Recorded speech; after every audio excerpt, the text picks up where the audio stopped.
The carriage rattled through the iron gates of Ashford Manor on a bitter November morning in 1868, carrying with it a woman who had nothing left to lose. Miss Eleanor Hartley pressed her gloved hand against the frosted window, watching the imposing Gothic structure emerge from the mist like a fortress built to keep the world at bay.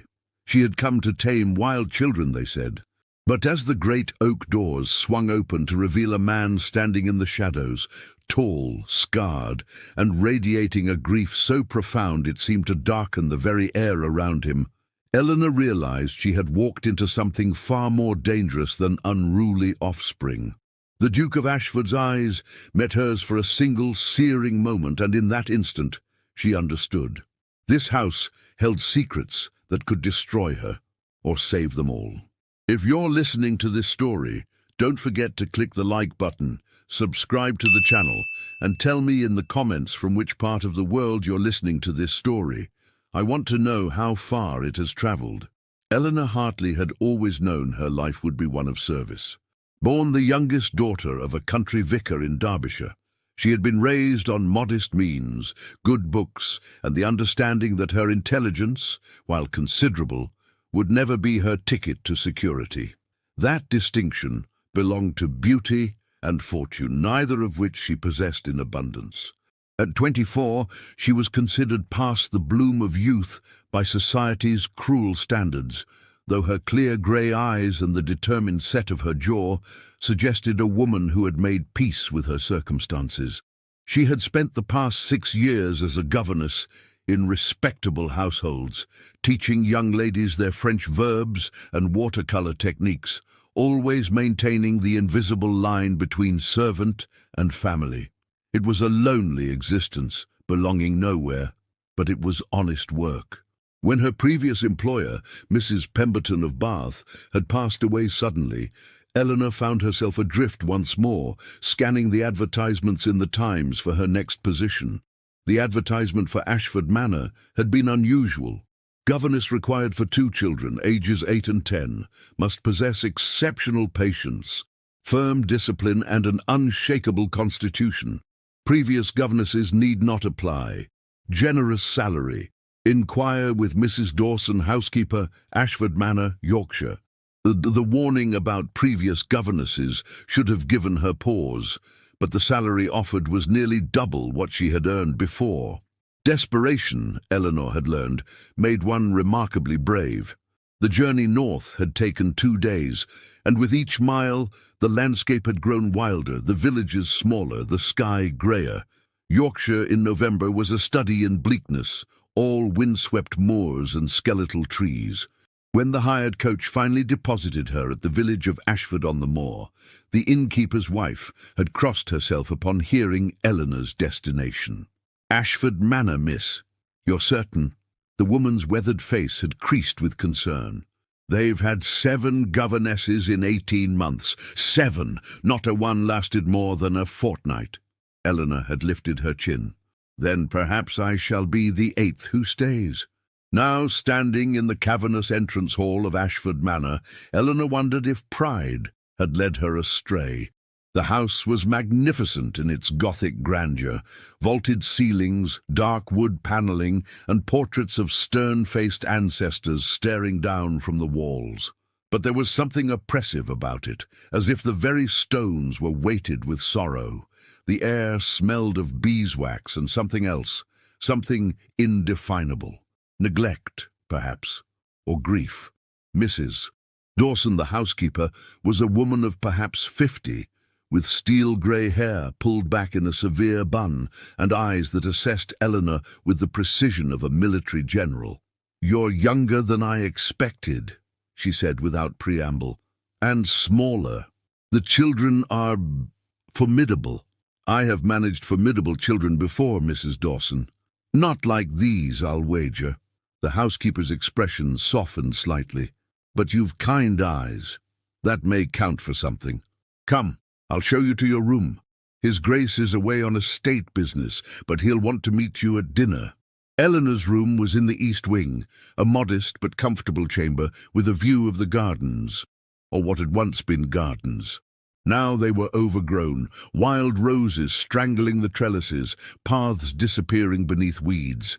It seemed the house's neglect extended beyond its walls. She had barely unpacked her few belongings when a crash echoed from somewhere below, followed by shouting. Eleanor hurried downstairs, following the commotion to what appeared to be the morning room. There she found her charges. Master Thomas Ashford, aged 10, stood atop a Louis Sephifin's settee, brandishing a wooden sword and wearing what appeared to be a tablecloth as a cape. His sister, Lady Catherine, called Kit by the servants Eleanor would learn, was 8 years old and currently attempting to tie the footman to a chair with what looked like expensive drapery cord. "Pirates!" Thomas shouted, catching sight of Eleanor. "We're pirates and you're our prisoner!" Eleanor took in the scene with remarkable calm. The footman, a young man named James, looked mortified. A Chinese vase lay shattered on the floor. The children themselves were beautiful. Thomas with his father's dark hair and strong features, Kit with golden curls and eyes like summer sky, but they radiated a wildness that spoke of profound unhappiness. "Pirates," Eleanor said thoughtfully, stepping into the room. "How interesting. I was once captured by pirates myself." This gave them pause. Thomas lowered his sword slightly. "You were not." "I most certainly was. Off the coast of Cornwall. Terrible business. They made me walk the plank." Kit's eyes widened. "Did you drown?" "Obviously not, as I'm standing here. I made them a bargain instead." Eleanor moved closer, her voice dropping to a conspiratorial whisper. "I told them I knew where treasure was hidden, but I would only reveal it if they made me captain of the ship." "And did they?" Thomas was fully engaged now, sword forgotten. "They did. And do you know what I did as captain?" Both children shook their heads. "I steered the ship home, where every pirate received a fair trial and a second chance at an honest life." Eleanor smiled. "Because the greatest treasure isn't gold, Master Thomas. It's knowing who you truly are beneath the costume." The room fell silent.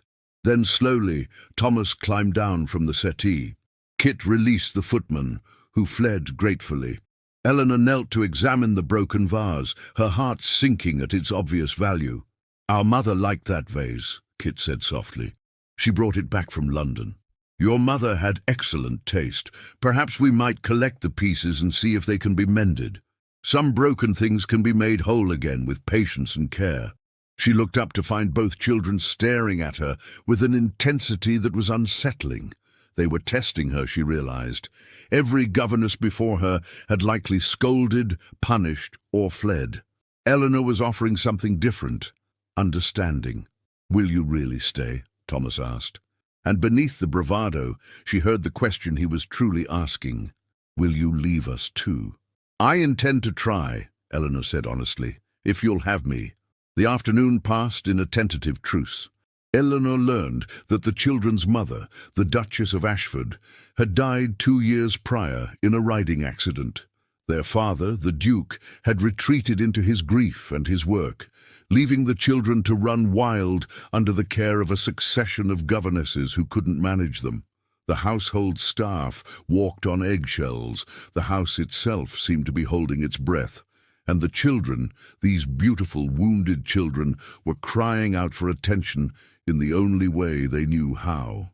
By evening, Eleanor had established a temporary peace. She had read to them from Robinson Crusoe, played a game of chess with Thomas, who was surprisingly skilled, and helped Kit tend to a family of hedgehogs she was secretly keeping in a box in the garden shed. They were bright, creative children, starving for structure and affection.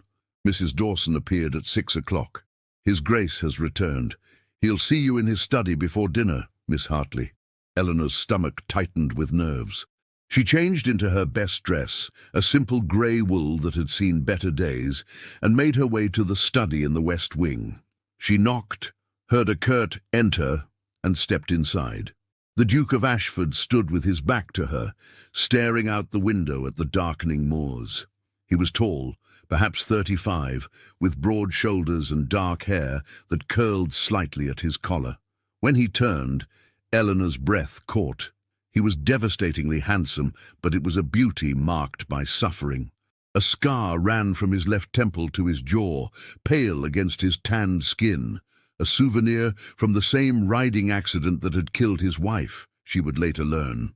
But it was his eyes that arrested her, dark, intelligent, and filled with such profound pain that Eleanor felt it like a physical blow. Miss Hartley.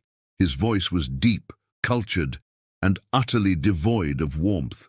Mrs. Dawson tells me you survived your first day. That alone makes you exceptional. Your children are not monsters, Your Grace. They're grieving.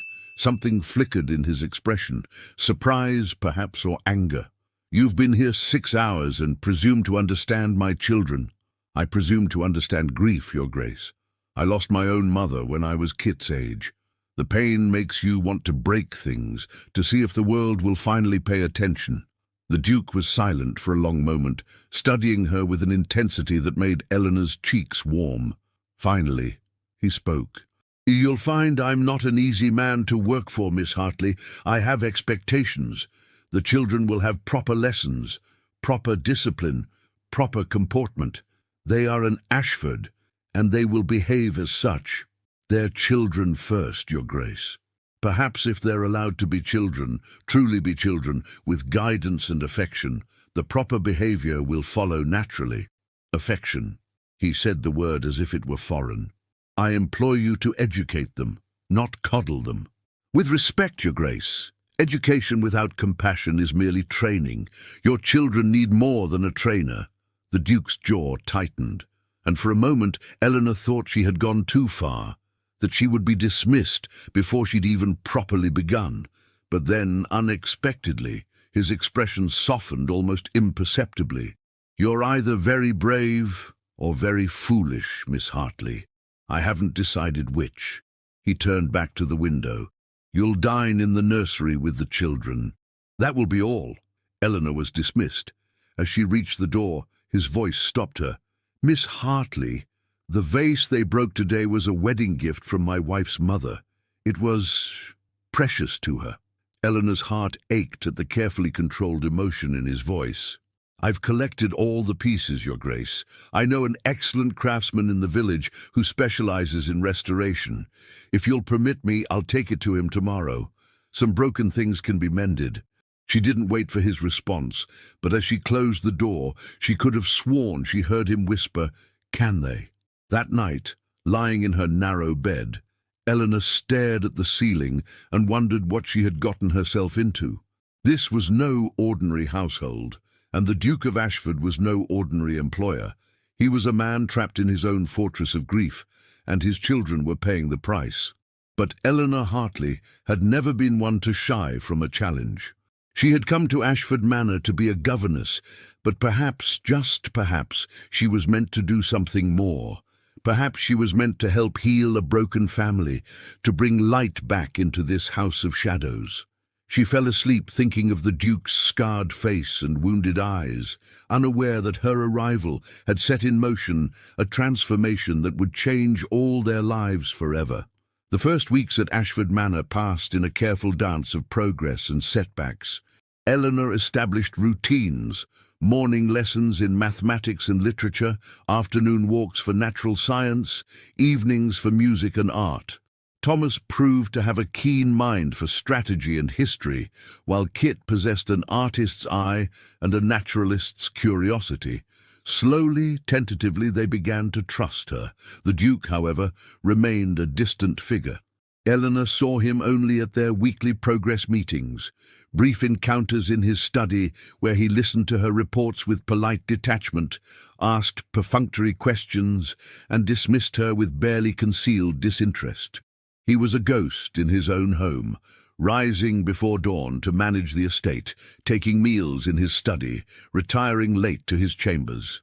The children spoke of him with a mixture of longing and resentment, as if he were a stranger they once knew. "Father used to play with us," Kit confided one afternoon as they sketched winter birds in the garden. "Before Mamma died, he taught Thomas to fence and took me riding. He laughed then. I can barely remember what it sounded like." Eleanor's heart broke for them all. for the children who had lost both parents in different ways, and for the Duke, so consumed by grief that he couldn't see his children drowning in their own. It was Mrs. Dawson who told Eleanor about the Christmas ball. The housekeeper appeared in the schoolroom one December morning, her expression grave. "His Grace is hosting the annual ball this year," she announced. "First time since the Duchess passed. The county families expect it. It's tradition. He's doing it for appearances, for the children's sake, he says. They need to maintain their social standing." Eleanor felt a flutter of unease. Will the children attend? They'll make an appearance, properly dressed and behaved. His Grace is most insistent on that point. It's to be their reintroduction to society. Mrs. Dawson's eyes held a warning. Everything must be perfect, Miss Hartley. Everything. The pressure transformed the household. Servants scrubbed and polished until the manor gleamed. The ballroom, closed since the Duchess's death, was opened and aired, its chandeliers cleaned until they sparkled like diamonds. Invitations were sent to every notable family within 50 miles. The Duke himself seemed to come alive with purpose, though Eleanor noticed the tension in his shoulders, the way his hand would unconsciously touch his scarred face when he thought no one was watching. Eleanor threw herself into preparing the children. She taught them the proper dances, the correct forms of address, how to make polite conversation. Thomas chafed at the restrictions, but Kit seemed to blossom under the attention, twirling in the schoolroom in an imaginary ball gown. "Will you dance at the ball, Miss Hartley?" Kit asked one evening. "Governesses don't dance at balls, sweetheart. I'll be watching over you from the side." "That seems terribly unfair. You're much prettier than half the ladies who'll be there."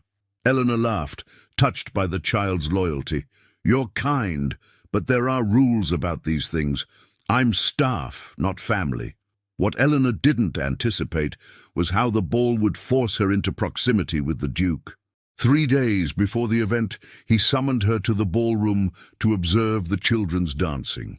Eleanor stood beside him as Thomas and Kit practiced a simple quadrille, acutely aware of his presence, the scent of sandalwood and leather, the controlled power in his stillness. "They've improved remarkably," he said, and Eleanor detected something new in his voice, genuine warmth. "You've worked wonders, Miss Hartley.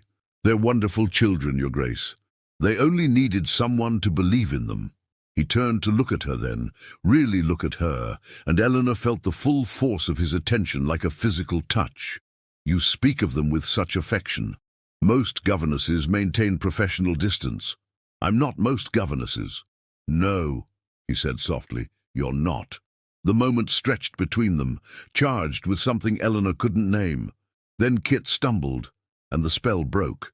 The Duke stepped forward to steady his daughter, and Eleanor saw something that made her breath catch. The ghost of a smile on his face, the gentle way he tucked a curl behind Kit's ear. The father was still there, buried beneath the grief. He just needed permission to emerge. The night of the ball arrived with fresh snow and bitter cold. The manor blazed with light, carriages arriving in a steady stream, depositing Yorkshire's finest families in their silks and jewels. Eleanor dressed the children with care. Thomas in a miniature evening suit that made him look heartbreakingly grown up. Kit in a white dress with blue ribbons that matched her eyes. "You look like a princess," Eleanor told her, and Kit beamed. "I wish you could wear a pretty dress too, Miss Hartley. I'm perfectly content as I am." Eleanor smoothed her serviceable black dress, the uniform of her station. "Tonight is your night to shine." The ballroom was magnificent, transformed into a winter wonderland with evergreen boughs and white roses. The county families had turned out in force. The Thorntons, the Ashworths, the Blackwoods, all the old Yorkshire names. Eleanor recognized the social dynamics immediately. The matrons assessing the Duke as potential husband material for their daughters, the younger ladies preening and positioning themselves for his attention, the gentlemen discussing politics and hunting. And there, at the centre of it all, stood the Duke of Ashford. He wore formal black evening dress that emphasized his height and bearing, his dark hair swept back, his scarred face somehow making him more compelling rather than less. He moved through the crowd with aristocratic grace, accepting condolences about his late wife with stoic dignity, deflecting matrimonial hints with practiced ease. Eleanor kept to the shadows with the children, watching. Thomas was stiff with nerves, Kit practically vibrating with excitement. When the Duke finally came to collect them for their formal introduction, Eleanor saw the pride in his eyes. "Remember what Miss Hartley taught you," he murmured to them. "Make your mother proud." He led them into the center of the ballroom, and the orchestra fell silent. All eyes turned to the Duke and his children, the tragic widower and his orphaned offspring, objects of pity and fascination. "My lords, ladies and gentlemen," the Duke's voice rang out clear and strong, "thank you for joining us this evening. It has been too long since Ashford Manor opened its doors in celebration. My children, Thomas and Catherine, wish to welcome you back to their home." Thomas bowed perfectly. Kit curtsied with grace. The crowd applauded, and Eleanor felt a surge of pride. They had done it. They were going to be fine. Then Lady Thornton stepped forward. Eleanor had heard of her, the most influential matron in the county, arbiter of social standing, and mother to 3 unmarried daughters. She was a handsome woman in her 50s, dressed in burgundy silk, with calculating eyes and a smile that didn't reach them. "Your Grace, how delightful to see the children looking so well," Lady Thornton said, her voice carrying across the ballroom. "Though I must say, I'm surprised to see them here at all, given the circumstances." The Duke's expression remained neutral. "What circumstances would those be, Lady Thornton?" "Why, their behavior, of course. The entire county has heard about the parade of governesses, the destruction, the wildness. 7 governesses in 18 months, wasn't it? My dear Duke, surely you understand that such a reputation reflects poorly on the family, on the children's prospects." A murmur rippled through the crowd. Eleanor saw Thomas's face flush with shame, Kit's eyes fill with tears. The Duke's jaw tightened. But before he could respond, Lady Thornton continued, her voice dripping with false sympathy. "Of course, we all understand that children without a mother's guidance can go astray. It's not their fault, poor dears. But one must think of their future. What respectable family would align themselves with such troubled children? Thomas will need to make an advantageous match someday, and as for little Catherine—" She shook her head sadly. "Well, a girl's reputation is everything, isn't it?" The ballroom had gone deathly quiet. Eleanor watched in horror as Kit's face crumpled, as Thomas stood rigid with humiliation. The Duke looked as if he'd been struck, his scarred face pale, his hands clenched at his sides. Then Lady Thornton delivered her final blow. "Perhaps, Your Grace, it would be best if the children retired for the evening. Let the adults enjoy the festivities. After all, we wouldn't want any incidents to mar such a lovely occasion." It was a public dismissal, a social execution. Eleanor saw the Duke's internal struggle, his desire to defend his children warring with his ingrained sense of propriety, his fear that perhaps Lady Thornton was right, that his children were damaged beyond repair. And in that moment of his hesitation, Eleanor saw something break in Thomas's eyes. The boy turned and fled the ballroom, Kit sobbing as she ran after him. The crowd watched with a mixture of pity and satisfaction, their worst assumptions confirmed. The Duke stood frozen, his face a mask of anguish.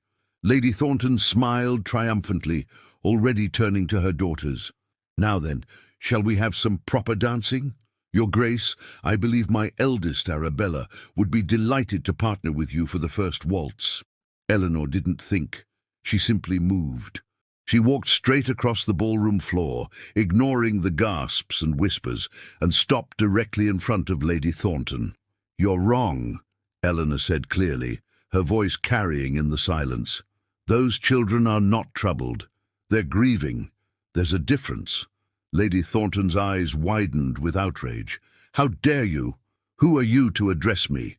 I'm their governess, and I've spent every day for the past 2 months with Thomas and Catherine Ashford. They're intelligent, creative, kind-hearted children who lost their mother and have been trying desperately to cope with that loss. Yes, they acted out. Yes, they drove away governesses, because they were testing whether anyone would stay, whether anyone would love them enough to see past the behavior to the pain beneath. Eleanor was dimly aware of the Duke staring at her, of the entire ballroom holding its breath, but she couldn't stop. You speak of reputation and prospects, Lady Thornton, as if those are the measure of a child's worth, but I've seen Thomas spend an hour helping a stable boy learn to read. I've watched Kit nurse an injured bird back to health with such tenderness it would break your heart. These children have more genuine goodness in them than all the polished manners and social graces in this room combined. This is outrageous, Lady Thornton sputtered. Your Grace, are you going to allow your servant to speak to me this way? All eyes turned to the Duke. Eleanor suddenly realized what she'd done, overstepped every boundary, violated every rule of her position. She would be dismissed, certainly, probably without references. Her career as a governess was over, but as she looked at the Duke's face, she saw something unexpected. His dark eyes were blazing, not with anger at her, but with something else entirely. Something that looked almost like awakening. Miss Hartley is quite right, the Duke said, his voice low and dangerous. My children are not troubled, they're grieving, and I have failed them by not seeing that, by not protecting them from exactly this kind of cruelty. He turned to Lady Thornton, and Eleanor had never seen a man look more formidable. You came into my home, accepted my hospitality, and used it as an opportunity to humiliate my children in front of the entire county. You speak of reputation, madam? Let me tell you about reputation. My children's reputation will be built on their character, their kindness, their intelligence, all qualities they possess in abundance. As for your concerns about their prospects, I assure you the Ashford name and fortune will open any door they choose to walk through. Lady Thornton had gone red, then white. Your Grace, I only meant, you meant to elevate yourself by diminishing my children. You failed. I believe it's time for you and your family to leave. The gasps were audible now. To be asked to leave a ball was a social catastrophe. Lady Thornton looked around desperately for support, but found none. The other guests had the grace to look ashamed, recognizing their own complicity in the spectacle. You'll regret this, Lady Thornton hissed as she gathered her daughters. The entire county will hear of this insult. I'm counting on it, the Duke replied coldly. Let them hear that the Duke of Ashford will not tolerate anyone who hurts his children. Now get out of my house. The Thorntons departed in disgrace, and the ballroom erupted in whispers. The Duke turned to Eleanor, and she braced herself for his anger. Instead, he said quietly, Thank you, Miss Hartley. That took remarkable courage. I'm sorry, Your Grace, I shouldn't have. You should have. You did what I should have done immediately. You defended them. His voice cracked slightly. You defended my children when I stood there like a coward, paralyzed by propriety and fear. You're not a coward, Your Grace. You're a father who's been lost in grief. But I think, Eleanor met his eyes, saw the raw emotion there. I think you're finding your way back. For a long moment, they simply looked at each other, and Eleanor felt something shift between them, something profound and terrifying and utterly inappropriate, given their respective stations. Then the Duke seemed to remember where they were. He turned to address the remaining guests, his voice steady. Ladies and gentlemen, I apologize for the disruption. Please enjoy the evening. I must attend to my children. He strode from the ballroom, and Eleanor hurried after him. They found Thomas and Kit in the nursery, both children huddled together on Kit's bed, tear-stained and miserable. I hate them, Thomas said fiercely when he saw his father. I hate all of them. They think we're broken. The Duke crossed the room and did something Eleanor had never seen him do. He sat on the bed and pulled both children into his arms. You're not broken, he said, his voice thick with emotion. You're hurt, and that's different. And I'm sorry. I'm so sorry I haven't been there for you. I've been so lost in my own pain that I forgot you were suffering too. We miss Mama. Kit sobbed against his chest. We miss her so much, and we miss you too, Papa. You went away even though you're still here. I know, darling, I know. The Duke was crying now, tears streaming down his scarred face. But I'm here now. I'm right here, and I'm not going away again, I promise. Eleanor backed toward the door, feeling like an intruder on this private moment of family healing. But the Duke's voice stopped her. Miss Hartley, please stay. You're part of this family too. And so Eleanor stayed, watching as the Duke of Ashford finally allowed himself to grieve with his children, to hold them and be held, to begin the long process of healing together. The ball continued downstairs without them, but here in the nursery something far more important was happening. Later, after the children had finally fallen asleep and the last guests had departed, Eleanor found herself alone with the Duke in the corridor outside the nursery. The house was quiet, the candles burning low. "I owe you an apology, Miss Hartley," he said softly, "and my gratitude. You've given me back my children. More than that, you've reminded me how to be their father. You never stopped being their father, Your Grace. You just forgot for a while. Grief does that. You speak from experience. My mother's death nearly destroyed my father. He retreated into his work, into his faith, and my siblings and I, we had to find our own way through the pain. I understand what it's like to lose a parent who's still living." The Duke studied her face in the candlelight, and Eleanor felt that dangerous pull again, that sense of connection that transcended the boundaries of employer and employee. "You're an extraordinary woman, Eleanor Hartley," he said, and the use of her first name sent a shiver through her. "I don't know what divine providence brought you to Ashford Manor, but I'm grateful for it. I'm just a governess, Your Grace." "No," he said firmly, "you're so much more than that, and I think we both know it." The moment hung between them, charged with possibility and impossibility in equal measure. Then the Duke stepped back, propriety reasserting itself. "Good night, Miss Hartley, and thank you for everything." Eleanor returned to her room, her heart pounding, her mind racing. Tonight had changed everything. The Duke had defended his children, had finally begun to heal. But in doing so, he had also revealed something else, a connection between them that was as undeniable as it was forbidden. She lay awake for hours, listening to the house settle around her, knowing that after tonight, nothing at Ashford Manor would ever be the same. The public humiliation had become a catalyst, burning away pretense and forcing truth into the light. But Eleanor couldn't shake the feeling that the real challenges were still ahead, because she had committed the most dangerous mistake a governess could make. She had begun to care for her employer as more than just an employer. And judging by the way he had looked at her tonight, the feeling might be mutual. In a house still haunted by the ghost of a beloved duchess, in a society with rigid rules about class and propriety, what possible future could there be for a grieving duke and a penniless governess? Eleanor fell asleep with that question unanswered, unaware that the Duke in his own chambers was lying awake asking himself the very same thing.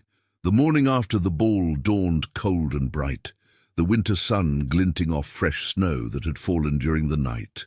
Eleanor woke with a sense of foreboding, certain that consequences from the previous evening's debacle would arrive with the morning post.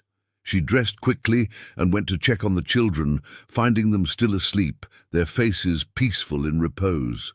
Thomas had his arm protectively around Kit, and the sight made Eleanor's heart ache with tenderness. She was descending the stairs when she encountered the Duke in the entrance hall. He was dressed for riding, his greatcoat dusted with snow, his cheeks ruddy from the cold. He looked more alive than she had ever seen him, as if the emotional storm of the previous night had washed away some invisible barrier. "Miss Hartley," he said, pulling off his gloves, "I'm glad I caught you. I've been thinking about what happened last night, and I've come to a decision." Eleanor's stomach dropped. Here it was, the dismissal she had been expecting. She had overstepped, embarrassed him in front of his peers, and now she would pay the price. "Your Grace, I want to apologize again for my behavior. I had no right to speak as I did." He held up a hand, stopping her. "You had every right. More than that, You had the courage to do what I should have done, but that's not what I want to discuss. Miss Hartley, the children need a change of scenery. This house, this county, it's suffocating them. Suffocating all of us, if I'm honest. Eleanor blinked in surprise. I don't understand, Your Grace. My late wife's sister, Lady Beatrice Thornhill, lives in London. She's been writing to me for months, begging me to bring the children to visit. I've refused every invitation, but now— He paused, choosing his words carefully. Now I think it might be exactly what we need. A fresh start, away from the gossips and the memories. Lady Beatrice is a remarkable woman. Independent, intelligent, unconventional by society's standards. I think you would like her very much. You want to take the children to London? For the winter season, yes. Perhaps longer. And I want you to come with us, of course. The children need continuity. And frankly, Miss Hartley, I need someone I can trust. Someone who sees my children as they truly are. Eleanor felt a rush of relief, so profound it made her dizzy. Not dismissed, but invited to London. Given a chance to continue the work she had started, to help these children heal. I would be honored, Your Grace. Something flickered in his eyes, pleasure perhaps, or relief of his own. Excellent. We'll leave in 3 days. That should give you time to prepare the children and pack what you need. Mrs. Dawson will handle the household arrangements. He started to turn away, then stopped. Miss Hartley, last night when you defended my children, I realized something. I've been so afraid of failing them, of not being enough without their mother, that I stopped trying altogether. You reminded me that trying, even imperfectly, is better than hiding. Thank you for that. Before Eleanor could respond, he was gone, striding toward his study with renewed purpose. Eleanor stood in the entrance hall, her mind whirling. London, the Duke's sister-in-law, a fresh start. It felt like a gift and a danger all at once. The next 3 days passed in a flurry of preparation. The children were ecstatic about the trip, their excitement infectious. Thomas pored over maps of London, planning all the places he wanted to visit, the Tower, the British Museum, the Royal Observatory. Kit was more interested in the shops and parks, and the promise that Aunt Beatrice kept a house full of cats. Will there be other children in London? Kit asked as Eleanor helped her pack her favourite dolls. I imagine so. Your Aunt Beatrice moves in society circles. There will likely be parties and gatherings where you'll meet other young people. Will they be like the people at the ball? The ones who said we were troubled? Eleanor sat on the bed beside her, taking the child's small hand in hers. Some people judge without understanding, Kit, but there are also people who will see you for who you truly are. Kind, creative, and brave. Your Aunt Beatrice is one of those people, I think. And in London, you'll have a chance to show everyone that you're not defined by your grief, but by how you choose to move forward from it. Kit leaned against her shoulder. I'm glad you're coming with us, Miss Hartley. You make everything feel less scary. You make everything feel less lonely, Eleanor replied softly, kissing the top of Kit's head. On the morning of their departure, Eleanor stood in the entrance hall, surrounded by trunks and cases, watching as the Duke supervised the loading of the carriages. He had arranged for them to travel in comfort. 2 carriages, one for the family and Eleanor, another for the lady's maid, valet, and luggage. It was a far cry from the hired coach that had brought Eleanor to Yorkshire just 2 months ago. Mrs. Dawson pressed a package into Eleanor's hands. Shortbread for the journey, the housekeeper said gruffly. And Miss Hartley, thank you for bringing life back to this house, for bringing him back to us. The journey to London took 3 days, with stops at coaching inns along the way. Eleanor had never travelled in such style, and she tried not to feel overwhelmed by the luxury of it all. The private parlours at the inns, the excellent meals, the Duke's casual assumption that such comfort was simply the natural order of things. But what struck her most was the transformation in the Duke himself.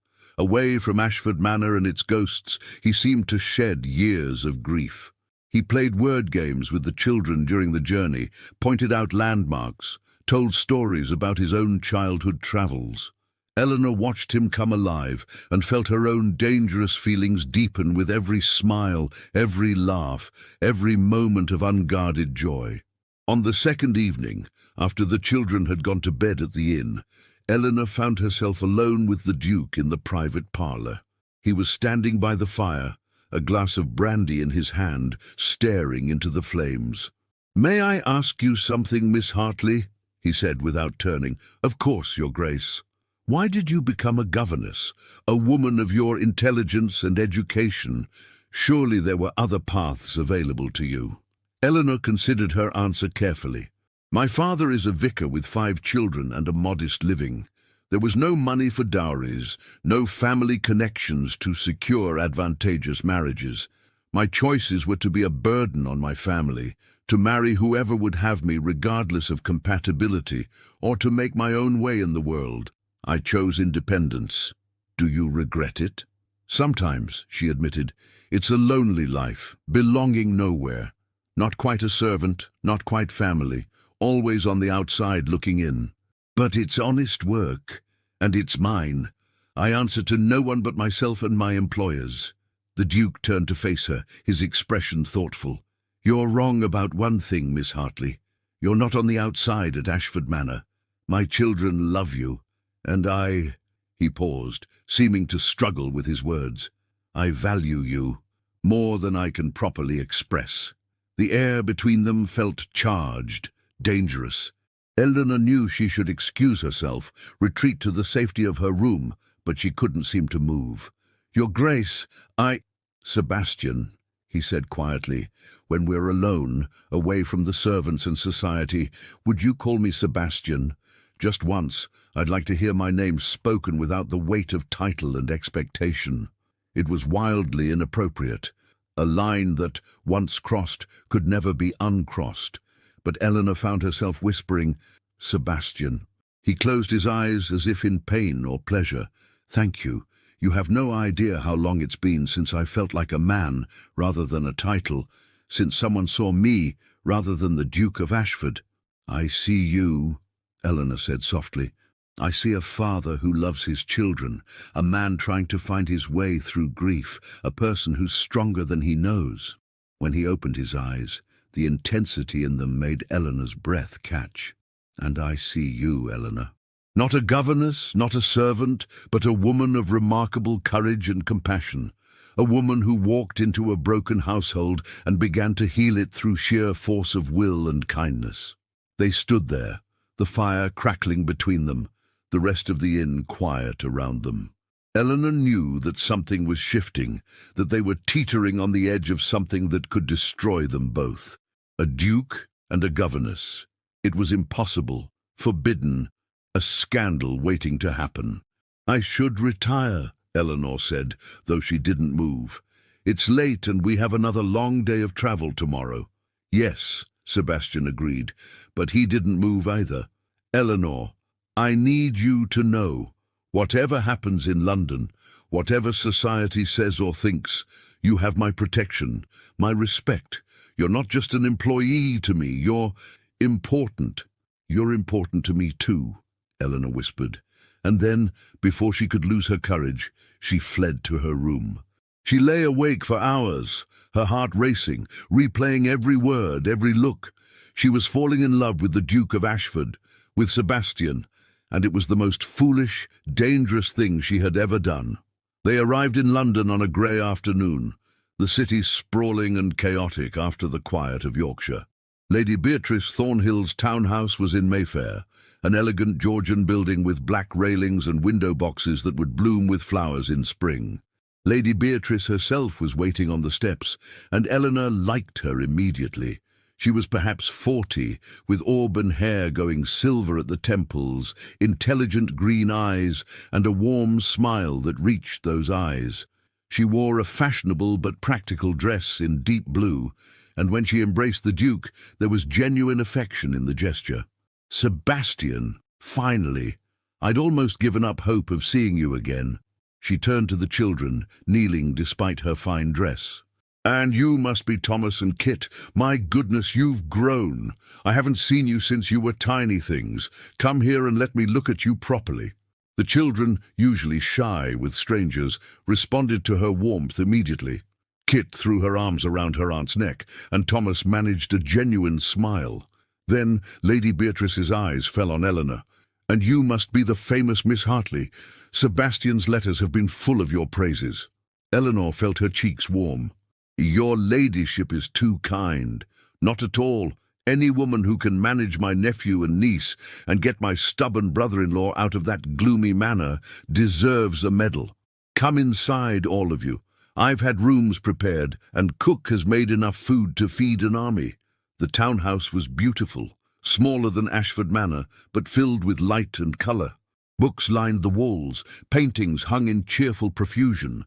And yes, there were cats, 3 of them, lounging on various pieces of furniture with feline entitlement. Lady Beatrice showed Eleanor to her room personally, a charming space on the 3rd floor with a view of the square. "I hope you'll be comfortable here, Miss Hartley, and please call me Beatrice when we're private. I can't abide formality in my own home." "That's very kind, but I'm not sure it's appropriate." "Appropriate." Beatrice waved a dismissive hand. "I stopped caring about appropriate when my husband died and left me a wealthy widow at 35. Society expected me to retire to the country and fade away. Instead, I stayed in London, invested my money wisely, and built a life on my own terms. I host salons for artists and intellectuals.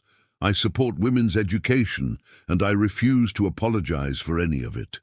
Eleanor stared at her, fascinated. "You sound like a remarkable woman."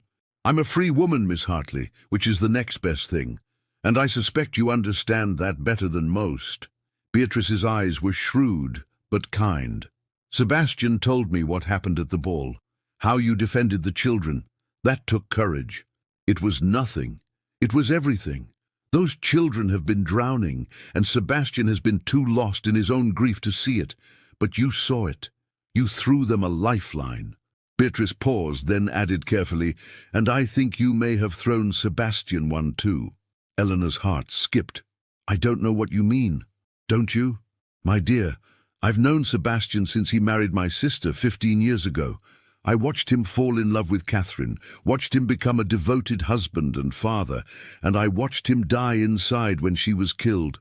For 2 years, he's been a ghost. But his letters these past weeks, there's life in them again. Hope. And it started when you arrived." "I'm just the governess," Eleanor said weakly. Beatrice smiled. "If you say so. But I'll tell you this, Miss Hartley, in my house you're a guest, not a servant. You'll dine with the family, attend our gatherings, and be treated with the respect you deserve. I won't hear any arguments about propriety or station. Understood?" Eleanor nodded, too overwhelmed to speak. "Good. Now freshen up and come down for tea. I want to hear all about Yorkshire and my brother-in-law's dramatic stand against Lady Thornton. The gossip has already reached London, you know. Sebastian is being hailed as either a romantic hero or a madman, depending on who's telling the story." That evening, Eleanor joined the family for dinner in Beatrice's elegant dining room. It was a far cry from eating alone in the nursery at Ashford Manor.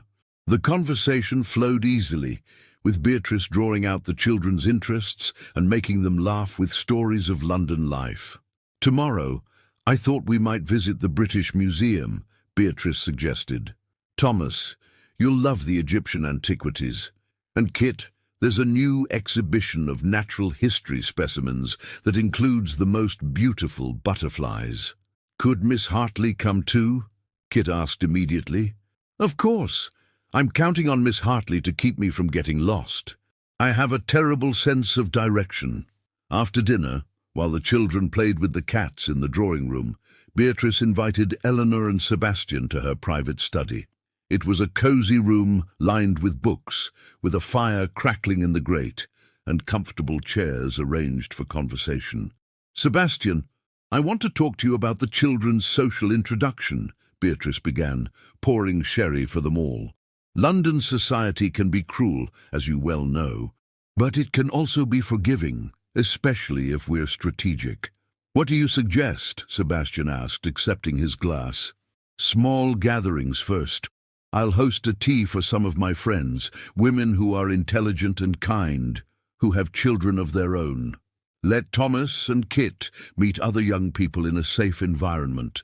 Then perhaps some cultural outings, the theatre, concerts, exhibitions. Let society see them as they truly are, delightful, well-mannered children. And what about the gossip from Yorkshire? Sebastian's jaw tightened. Lady Thornton has undoubtedly spread her poison. Let her. Anyone who matters will see through it. And besides, you have a secret weapon. Beatrice's eyes twinkled as she looked at Eleanor. Miss Hartley here has transformed your children. That transformation will speak louder than any gossip. Eleanor felt the weight of their expectations and tried not to panic. I'm not sure I'm equipped for London society, Lady Beatrice. I'm just a country governess. You're a woman who stood up to the most powerful matron in Yorkshire and won, Beatrice countered. You'll do just fine. Besides, I'll be right there with you. We unconventional women must stick together. Over the following weeks, Beatrice's plan unfolded beautifully. She hosted a series of intimate gatherings, introducing the children to carefully selected families. Thomas made friends with the son of a prominent barrister, a boy his own age, who shared his love of history and strategy games. Kit charmed everyone with her artistic talent and her gentle way with animals. And Eleanor found herself drawn into Beatrice's world, a world of intelligent conversation, progressive ideas, and women who refused to be confined by society's expectations. She met writers and artists, educators and reformers. For the first time in her life, she felt like she belonged somewhere, like she was valued for her mind rather than merely tolerated for her usefulness. But it was her growing connection with Sebastian that both thrilled and terrified her. In London, away from the rigid hierarchy of Ashford Manor, the lines between employer and employee blurred. They took the children to museums and parks, attended concerts and exhibitions, always with Beatrice as chaperone, but often finding moments of private conversation.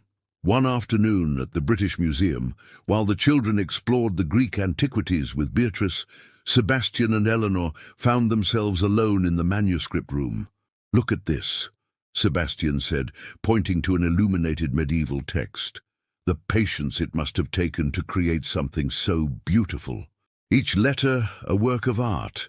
Eleanor studied the delicate gold leaf and vibrant colors. It's extraordinary. All that effort for something most people would never see, never appreciate. But the artist knew its worth, Sebastian said softly. Sometimes the most valuable things are the ones hidden away, waiting for someone who can truly see them. He wasn't talking about the manuscript anymore. Eleanor knew it, felt it in the charged air between them. She turned to find him watching her with an intensity that made her breath catch.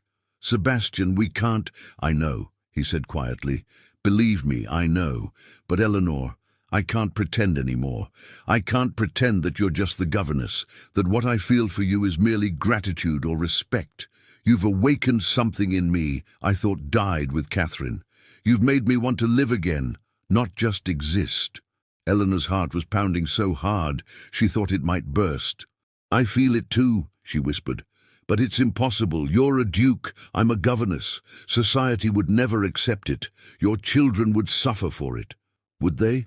Or would they see their father choosing happiness, choosing love, choosing to build a new life rather than remaining trapped in the past? It's not that simple, isn't it? He took a step closer, close enough that she could feel the warmth of him. Eleanor, I'm not asking you to decide anything now. I'm just asking you to consider the possibility, to not dismiss it out of hand because of what society says or expects. Before Eleanor could respond, they heard Kit's voice calling for them. The moment shattered, and they stepped apart, propriety reasserting itself. But as they rejoined the others, Eleanor's mind was reeling. Sebastian, the Duke of Ashford, had feelings for her, real feelings, and God help her, she felt the same way. But what possible future could they have? The scandal would be enormous. His family, his position, his children's prospects, all of it would be jeopardized. That night, Eleanor confided in Beatrice. They were in the drawing room after the children had gone to bed, Sebastian having retired to his study to attend to correspondence.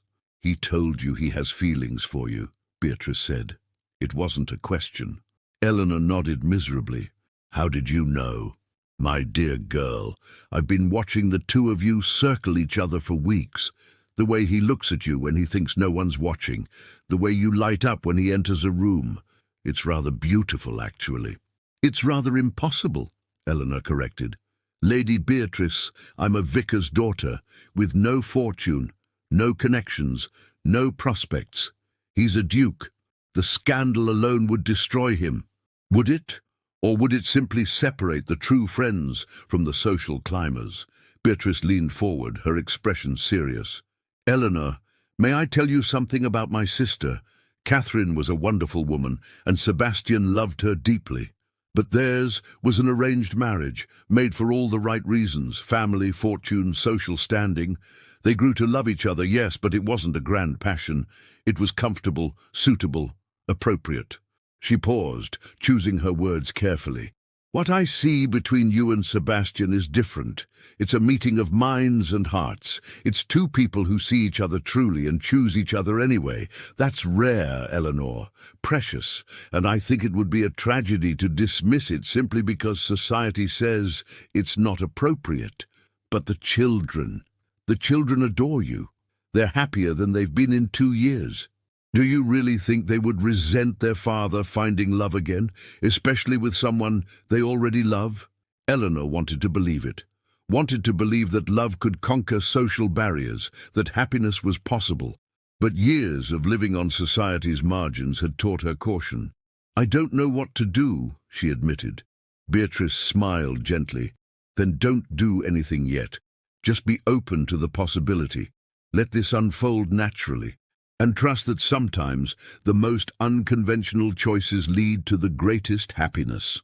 As Eleanor climbed the stairs to her room that night, she felt as if she was standing at a crossroads. One path led to safety, propriety, and loneliness. The other led to love, scandal, and the unknown. She didn't know which path she would choose, but for the first time in her life, she was beginning to believe that she had a choice at all.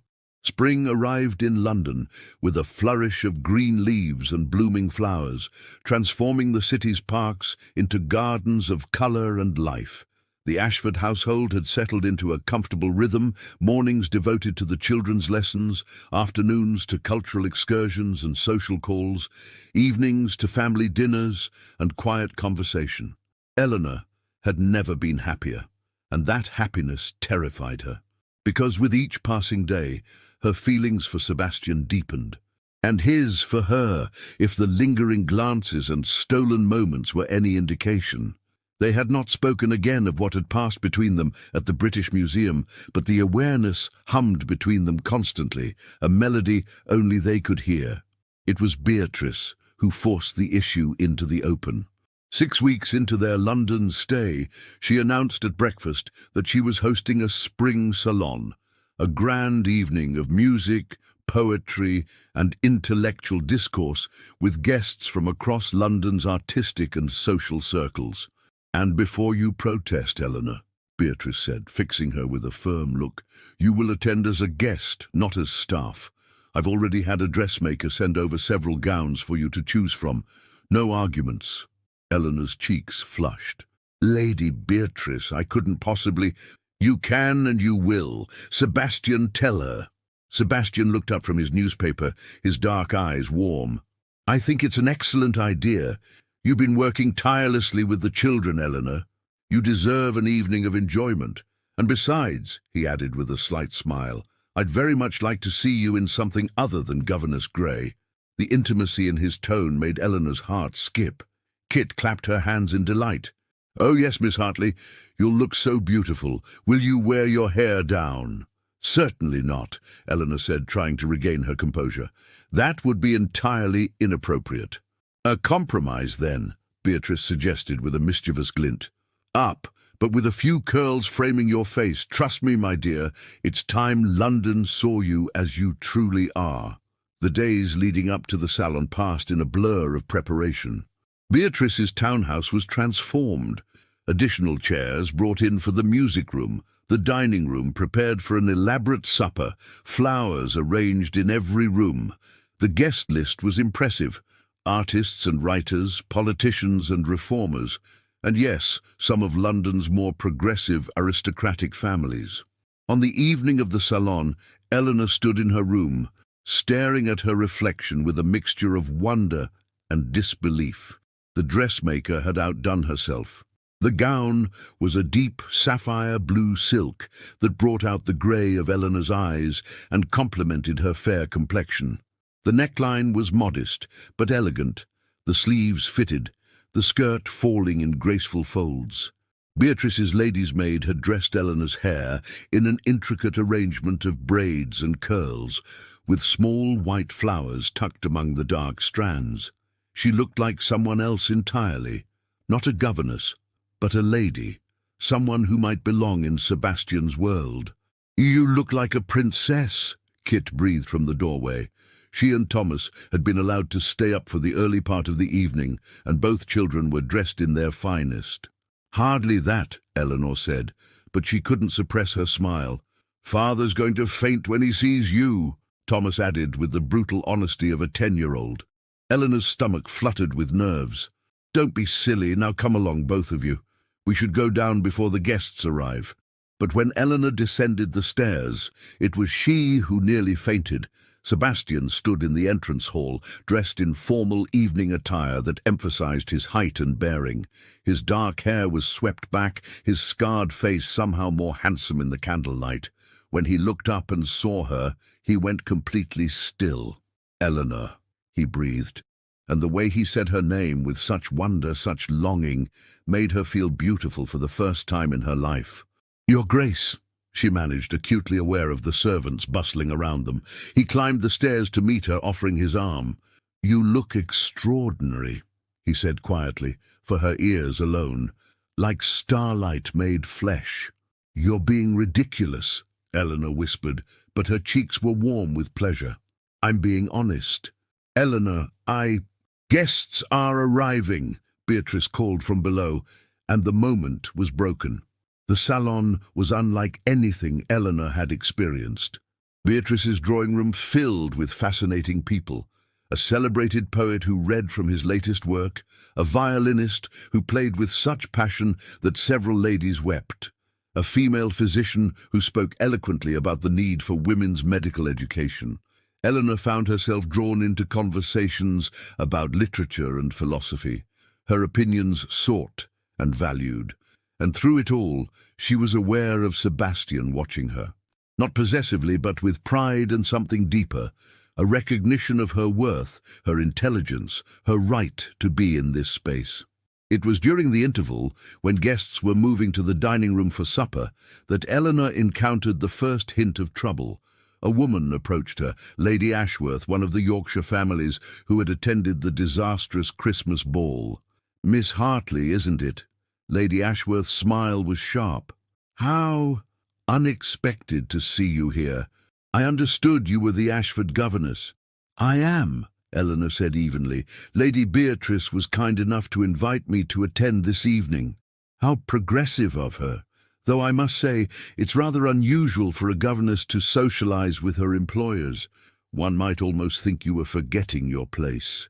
Before Eleanor could respond, Sebastian appeared at her side. "Miss Hartley's place is wherever she chooses it to be, Lady Ashworth. She's a valued member of our household and a guest in my sister-in-law's home. I trust that's clear." Lady Ashworth's eyes widened at the rebuke, but she recovered quickly. "Of course, Your Grace. I meant no offence. I was merely surprised. After all, the last time we saw you, you were defending your children against Lady Thornton's entirely reasonable concerns. One does wonder about your judgment. One might wonder about the judgment of anyone who considers public humiliation of children reasonable," Sebastian replied coldly. "Now, if you'll excuse us." He guided Eleanor away, his hand warm at the small of her back. "I apologize for her rudeness." "You don't need to defend me at every turn, Sebastian. People will talk." "Let them talk. I'm tired of living my life according to other people's expectations." He paused, then added quietly, "Eleanor, after the salon ends, would you meet me in the library? There's something I need to discuss with you." Her heart raced. "Sebastian, I don't think—" "Please, it's important." She nodded, unable to refuse him anything when he looked at her like that. The rest of the evening passed in a haze. Eleanor smiled and conversed, but her mind was on the coming meeting. What did Sebastian want to discuss? Was he going to declare himself formally, ask her to leave? She couldn't bear the uncertainty. Finally, near midnight, the last guests departed. Beatrice retired with the children, and Eleanor made her way to the library. Sebastian was already there, standing by the window, his profile illuminated by moonlight. "You came," he said, turning to face her. "You asked me to." He crossed the room to stand before her, close enough that she could see the pulse beating at his throat, the intensity in his dark eyes. "Eleanor, I can't do this anymore. I can't pretend that you're just the governess, that what I feel for you is appropriate or manageable. I'm in love with you, completely, irrevocably in love with you." Eleanor's breath caught. To hear the words spoken aloud, so plainly and passionately, was overwhelming. "Sebastian, I know all the reasons why this is impossible. I know the scandal it would cause, the difficulties we would face. But I also know that I haven't felt truly alive since Catherine died, not until you walked into Ashford Manor and reminded me what it means to hope, to feel, to love." He took her hands in his. "I'm not asking you to decide tonight.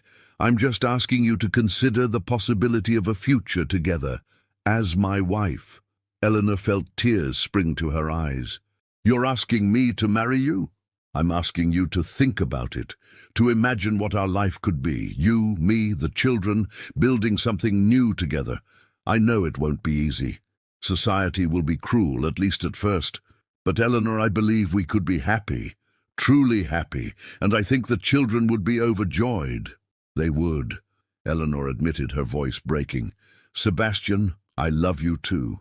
I've tried not to, tried to be sensible and practical, but I can't help it. You've become everything to me." "Then say yes," he urged, his thumbs stroking her palms. "Say you'll at least consider it." "I will," she whispered. "I'll consider it. But Sebastian, you need to understand. If we do this, if we marry, I won't be a duchess who hides in the country. I won't apologize for who I am or where I came from. I'll stand beside you as an equal, or not at all." His smile was radiant. "I wouldn't want it any other way.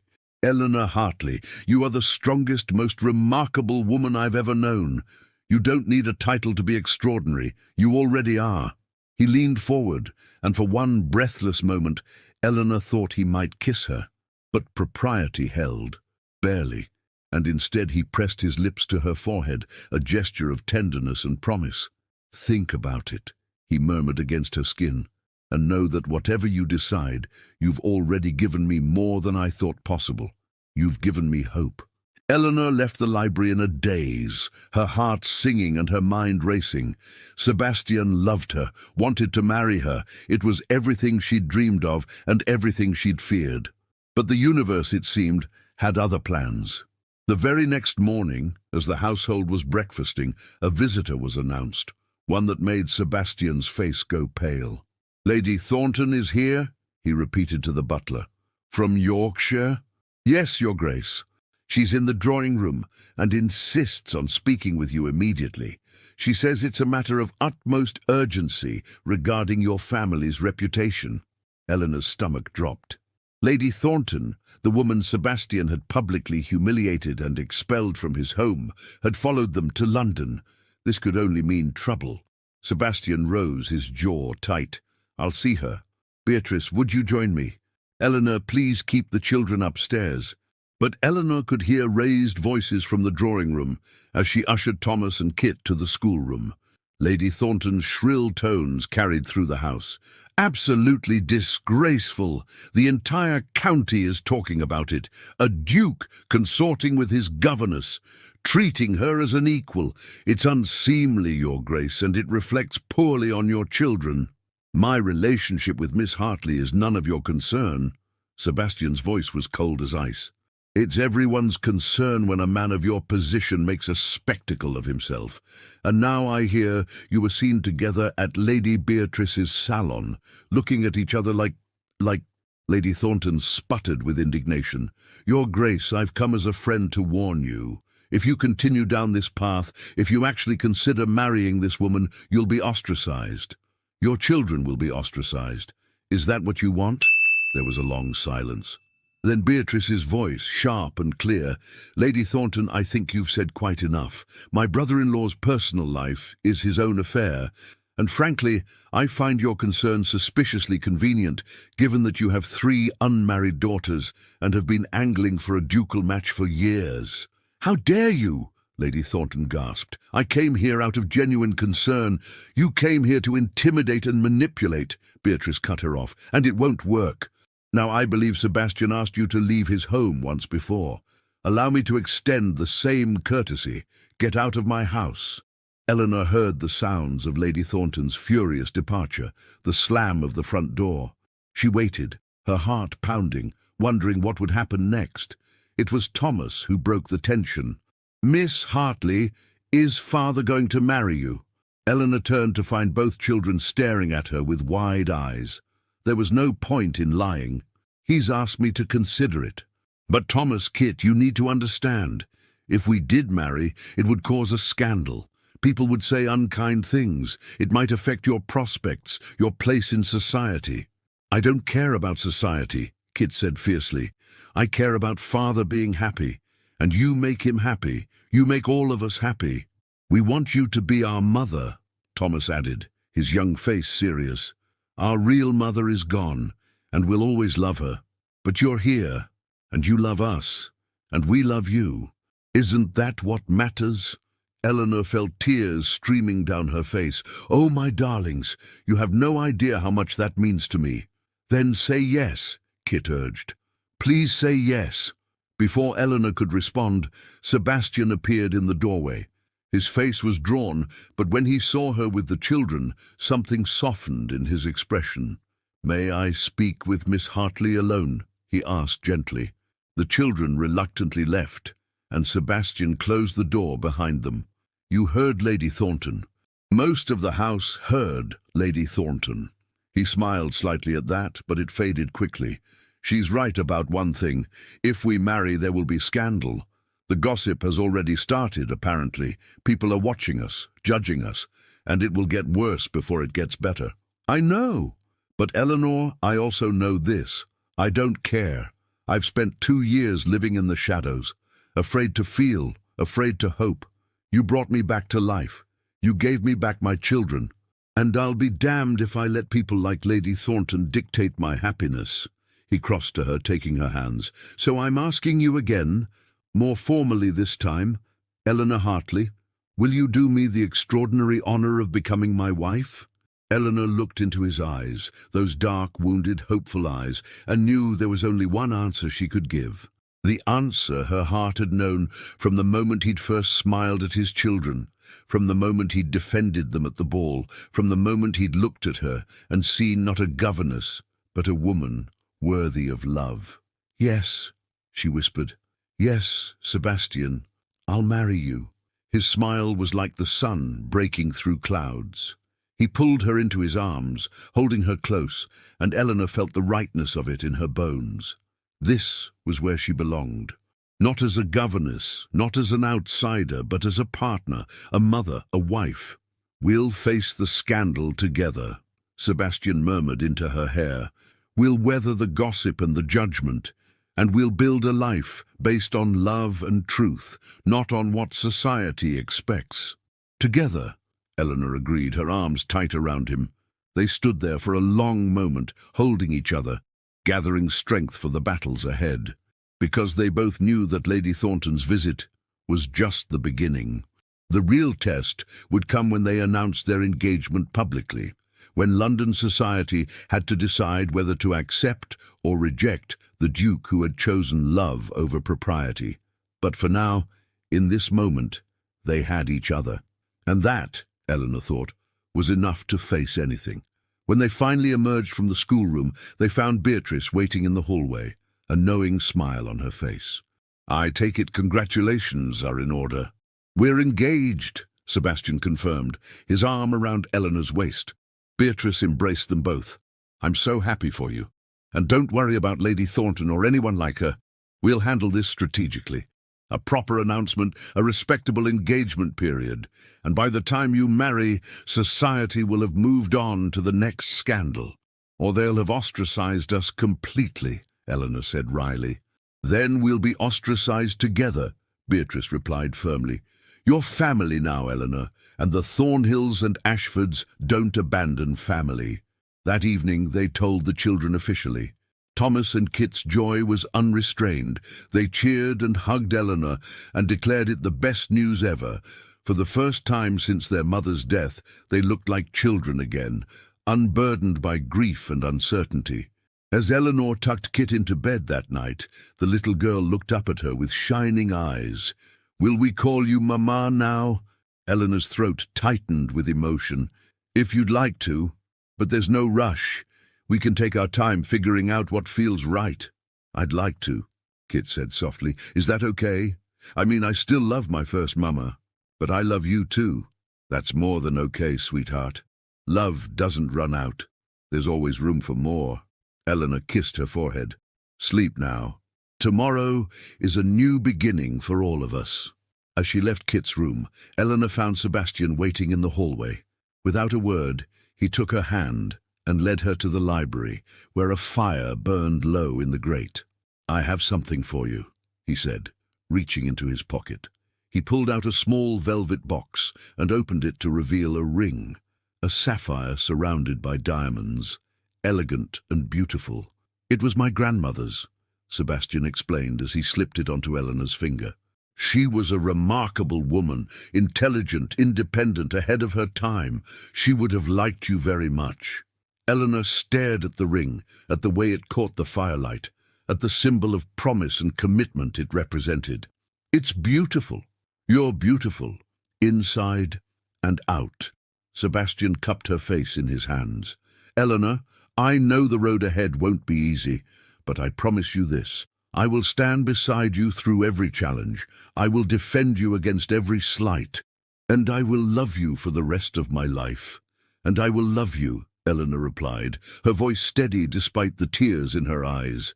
"Through scandal and gossip, through judgment and difficulty, we'll face it all together." This time, when he leaned down to kiss her, propriety be damned, Eleanor didn't pull away. She kissed him back, pouring all her love and hope and determination into that kiss. It was a promise and a declaration, a beginning and a homecoming all at once. When they finally pulled apart, both breathless, Sebastian rested his forehead against hers. "Thank you," he whispered, "for taking a chance on a broken man and his wild children." "You were never broken," Eleanor corrected gently, "just wounded. And wounds can heal, with time and love and patience." "Then let's heal together," Sebastian said. "Let's build something beautiful from the broken pieces." And standing there in the firelight, with the ring on her finger and love in her heart, Eleanor believed they could do exactly that. The resurgence had begun. The Duke of Ashford had chosen love over propriety, and his governess had chosen courage over safety. Together they would face whatever came next, the rivalry, the scandal, the judgment of society. But they would face it as partners, as equals, as two people who had found in each other something worth fighting for. And that, Eleanor thought as Sebastian kissed her once more, was worth any scandal society could devise. The announcement of the Duke of Ashford's engagement to his children's governess sent shockwaves through London society. The news appeared in the Times on a crisp April morning, stated with dignified simplicity, "His Grace the Duke of Ashford is pleased to announce his engagement to Miss Eleanor Hartley of Derbyshire. The wedding will take place in June at St. George's, Hanover Square." Duh! The reaction was immediate and divided. Progressive circles, Beatrice's friends, the intellectuals and reformers, celebrated it as a romantic triumph of love over convention. But the old guard, the arbiters of propriety and tradition, were scandalized. A duke marrying a governess?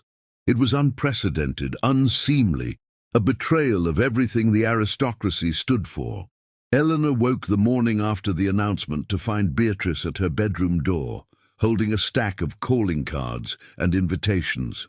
"Well," Beatrice said with a wry smile, "we're either social pariahs or the most fascinating people in London. Possibly both. Half of these are invitations to events where people want to gawk at you. The other half are from families withdrawing their previous invitations." Eleanor's stomach churned. "Perhaps we should have waited, been more discreet." "Absolutely not. You and Sebastian have nothing to be ashamed of. Love is love, regardless of social station." Beatrice sat on the edge of the bed. "But I won't lie to you, Eleanor. The next few weeks will be difficult. There will be cut direct on the street, whispers behind fans, articles in the scandal sheets. Are you prepared for that?" Eleanor thought of Sebastian's face when she'd said yes, of Thomas and Kit's joy, of the life they could build together. "I am. I didn't come this far to retreat at the first sign of difficulty." "That's my girl." Beatrice squeezed her hand. "Now get dressed. We have a busy day ahead. If society wants to judge us, let's give them something worth judging." The first test came that very afternoon. Beatrice had arranged for them to attend a charity exhibition at the Royal Academy, a public event where London's elite would gather. Eleanor dressed carefully in a day dress of pale green muslin, her engagement ring visible on her finger, her head held high. Sebastian met them in the entrance hall, looking devastatingly handsome in a dark blue coat. His eyes softened when he saw Eleanor. "Ready to face the lions?" "As ready as I'll ever be." The children were staying home with their tutor, spared the spectacle for now. As the carriage rolled through London streets, Sebastian took Eleanor's hand. "Whatever happens today, remember this. You are my choice, my partner, my equal. Anyone who treats you with disrespect is disrespecting me, and I won't tolerate it." The Royal Academy was crowded with London's fashionable set, all ostensibly there to view the latest paintings, but really there to see and be seen. When the Duke of Ashford entered with his fiancée and sister-in-law, a hush fell over the room. Eleanor felt the weight of hundreds of eyes assessing her dress, her bearing, her worthiness to stand beside a duke. She lifted her chin and smiled, refusing to be cowed. The first hour was a study in social warfare. Some guests approached to offer congratulations, their curiosity barely concealed. Others turned away pointedly, delivering the cut direct with practiced precision.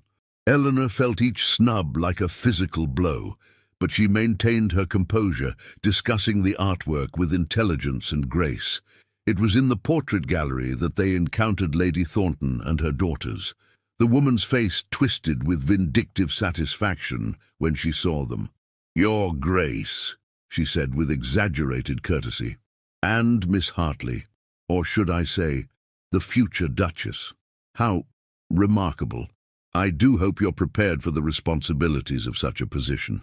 It requires breeding, education, and social graces that can't simply be acquired overnight." "Then it's fortunate that Miss Hartley possesses all three naturally," Sebastian replied coldly. "Unlike some who were born to privilege but lack basic kindness and decency."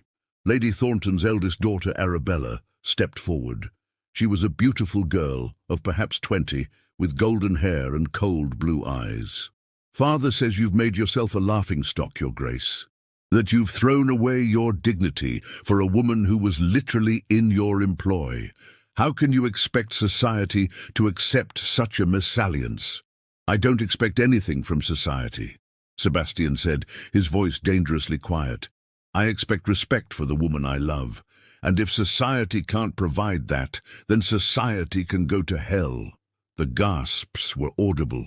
A duke did not use such language in public, did not openly defy social convention.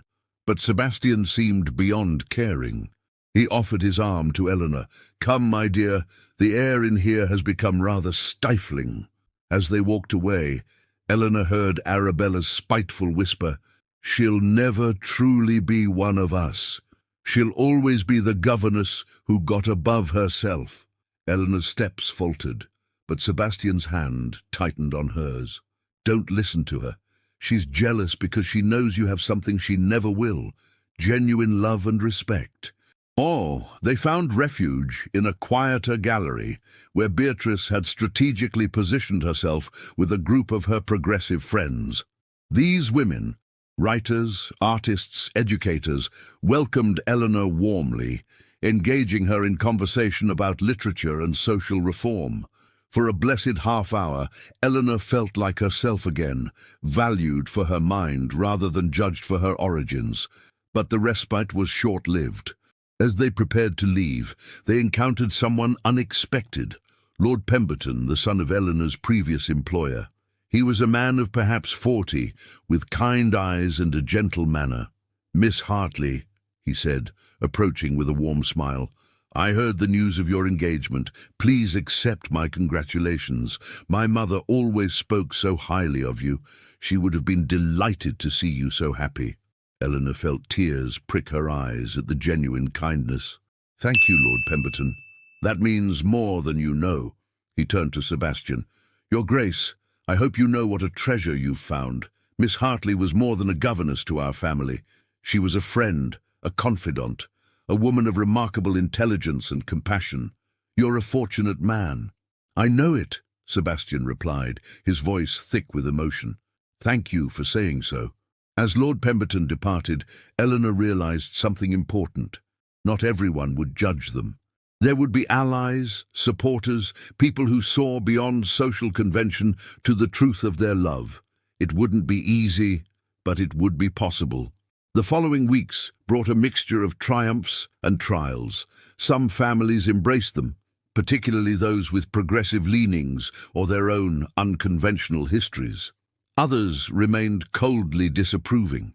The scandal sheets had a field day, publishing cartoons and satirical articles about the Duke and the governess. But through it all, Sebastian remained steadfast. He took Eleanor to the theatre, to concerts, to dinners with his political allies. He introduced her to his friends and colleagues, making it clear that she was to be treated with respect. And slowly, grudgingly, society began to accept the inevitable. The turning point came at a dinner hosted by the Duke and Duchess of Devonshire, one of the most influential couples in England. The invitation had been unexpected, a test, Eleanor suspected, to see if they were worthy of acceptance by the highest echelons of society. Eleanor dressed with particular care that evening, in a gown of deep burgundy silk that Beatrice had insisted she commission. Her hair was arranged in an elegant style, the sapphire engagement ring gleaming on her finger. She looked every inch a duchess, even if she didn't yet bear the title. The Devonshire townhouse was magnificent, and the dinner party included cabinet ministers, foreign ambassadors, and the cream of London society. Eleanor found herself seated between a prominent barrister and a celebrated historian, both of whom engaged her in stimulating conversation. She held her own, discussing everything from legal reform to the latest archaeological discoveries in Egypt. Across the table, she caught Sebastian watching her with undisguised pride. He was deep in conversation with the Duke of Devonshire about estate management, but his eyes kept returning to her as if he couldn't quite believe his good fortune. After dinner, as the ladies withdrew to the drawing-room, the Duchess of Devonshire approached Eleanor. She was a formidable woman in her 50s, known for her intelligence and political influence. "Miss Hartley, I wanted to speak with you privately," the Duchess said, guiding Eleanor to a quiet corner. "I've been watching you this evening, and I must say I'm impressed. You carry yourself with grace and dignity, you're clearly well educated, and you don't seem intimidated by your circumstances." "Thank you, Your Grace," Eleanor said carefully, unsure where this was leading. "I'll be frank with you. When I heard about your engagement, I was skeptical. A governess marrying a duke. It seemed like a recipe for disaster.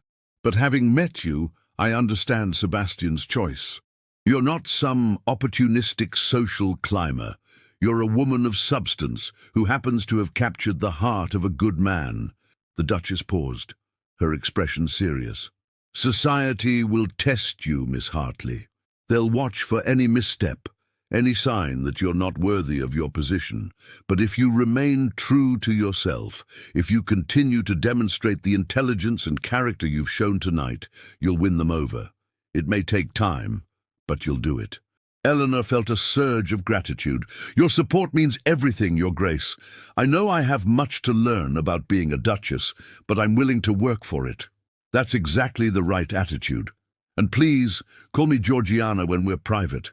I have a feeling we're going to be friends." The Duchess smiled warmly. "Now, let me introduce you to some of the other ladies. It's time we started building your social network." The evening ended on a note of triumph. As they rode home in the carriage, Sebastian pulled Eleanor close. "You were magnificent tonight," he murmured. "The Duchess of Devonshire doesn't give her approval lightly. You've won a powerful ally." "We've won an ally," Eleanor corrected. "This isn't just my battle, Sebastian. It's ours." "Ours," he agreed, kissing her temple. "Always ours." But their happiness was tempered by one final confrontation. 2 weeks before the wedding, as Eleanor was walking in Hyde Park with the children, they encountered Arabella Thornton. The young woman was alone, and there was something desperate in her expression. "Miss Hartley," Arabella called out, "might I speak with you?" "Privately." Eleanor hesitated, then asked Thomas and Kit to wait on a nearby bench. She approached Arabella warily. "What do you want, Miss Thornton?" Arabella's composure cracked. "I want to understand. How did you do it? How did you make a duke fall in love with you? I've been trying for years. I'm beautiful, well-bred, accomplished in all the proper ways. But he never looked at me the way he looks at you." Eleanor felt an unexpected pang of sympathy. "I didn't try to make him fall in love with me, Miss Thornton. I simply saw him, not the duke, not the title, but the man, the grieving father, the wounded soul trying to find his way back to life. I saw his children's pain and tried to help. Love grew from that understanding, that genuine connection." "But you're nobody," Arabella said, and there was more confusion than cruelty in her voice. "You have no fortune, no family connections. How is that fair?" "It's not about fairness," Eleanor said gently. "It's about compatibility, about two people who see each other truly and choose each other anyway. Miss Thornton, you're young and beautiful and accomplished. But if you're only seeking a title rather than a partner, you'll never find real happiness. Look for someone who values you for who you are, not what you represent." Arabella stared at her for a long moment, then turned and walked away without another word. Eleanor watched her go, feeling the weight of the younger woman's disillusionment. Society had taught Arabella that her worth lay in her ability to secure an advantageous marriage, and now that formula had failed her. It was a cruel system, one that damaged everyone it touched. "Was that lady mean to you?" Kit asked when Eleanor returned to the children. "No, sweetheart. She was just sad and confused. Sometimes people lash out when they're hurting." "Like we used to," Thomas said quietly, "before you came." Eleanor hugged them both. "Exactly like that. And look how far you've come. People can change, can heal, if they're given the chance and the support." The final week before the wedding passed in a blur of preparations. Eleanor's father and siblings arrived from Derbyshire, overwhelmed by the grandeur of it all, but fiercely proud. Her father, a simple country vicar, took Sebastian aside for a private conversation. "Your Grace," Reverend Hartley said, his weathered face serious, "my daughter is the finest woman I know. She's intelligent, compassionate, and strong. But she's also been hurt by society's judgments, by always being on the outside looking in. If you marry her, you must promise to protect her, to value her, to never let her feel less than she is." Sebastian met the older man's eyes steadily. "Sir, I promise you this. I will spend every day of my life trying to be worthy of your daughter. She's given me back my life, my children, my hope. I love her more than I can express. and I will defend her against anyone who tries to diminish her." Reverend Hartley studied him for a long moment, then extended his hand. "Then you have my blessing, Your Grace, and my gratitude for seeing what others were too blind to see." The night before the wedding, Eleanor stood in her room at Beatrice's townhouse, staring at her wedding gown. It was a creation of ivory silk and Brussels lace, elegant and beautiful without being ostentatious. Tomorrow she would wear it and become a duchess. Tomorrow her life would change forever. There was a soft knock at the door, and Beatrice entered, carrying 2 glasses of champagne. "I thought you might need this," she said, handing one to Eleanor. "And some company." They sat together by the window, looking out at the London night. "Are you frightened?" Beatrice asked gently. "Terrified," Eleanor admitted. "Not of marrying Sebastian. I've never been more certain of anything, but of everything that comes after. Of being a duchess, of navigating society, of potentially failing him and the children. You won't fail them. You couldn't if you tried." Beatrice took her hand. "Eleanor, I've watched you these past months. You've faced every challenge with grace and courage. You've won over skeptics, silenced critics, and proven that worth has nothing to do with birth. Tomorrow, when you walk down that aisle, you'll be walking toward the life you've earned, the love you deserve." "Thank you," Eleanor whispered, tears streaming down her face. "For everything, for believing in me, for supporting us, for being the family I never knew I needed." "That's what family does," Beatrice said simply. "And you are family now, Eleanor. You always will be." They sat together in comfortable silence. 2 unconventional women who had refused to let society define them, who had chosen their own paths and found happiness in the choosing. Tomorrow would bring new challenges, new judgments, new battles to fight. But tonight Eleanor allowed herself to simply feel grateful for Sebastian's love, for the children's acceptance, for Beatrice's friendship, for the chance to build a life based on truth and courage rather than convention and fear. She had been a governess, an outsider, a woman with no prospects. But she had also been brave enough to love, strong enough to fight, and wise enough to know that some things, love, family, integrity, were worth any scandal society could devise. Tomorrow she would become a duchess. But more importantly, she would become a wife, a mother, a partner in building something beautiful from broken pieces. And that, Eleanor thought as she finally climbed into bed, was the greatest triumph of all. The wedding of the Duke of Ashford to Miss Eleanor Hartley took place on a perfect June morning, with sunlight streaming through the stained glass windows of St. George's, Hanover Square, painting the ancient stones in jewels of colour. The church was filled to capacity, some guests there out of genuine affection, others out of curiosity, all of them witnesses to what would become one of the most talked-about marriages of the decade. Eleanor stood in the vestibule, her hand trembling slightly on her father's arm. Through the open doors she could see the assembled crowd, the flowers adorning every pew, and at the altar, Sebastian, tall and handsome in his formal attire, his scarred face turned toward her with such love that it took her breath away. "Ready, my dear?" her father asked softly. Eleanor thought of the journey that had brought her here, from a vicar's daughter with no prospects to a woman about to become a duchess. She thought of the children waiting in the front pew, their faces shining with excitement.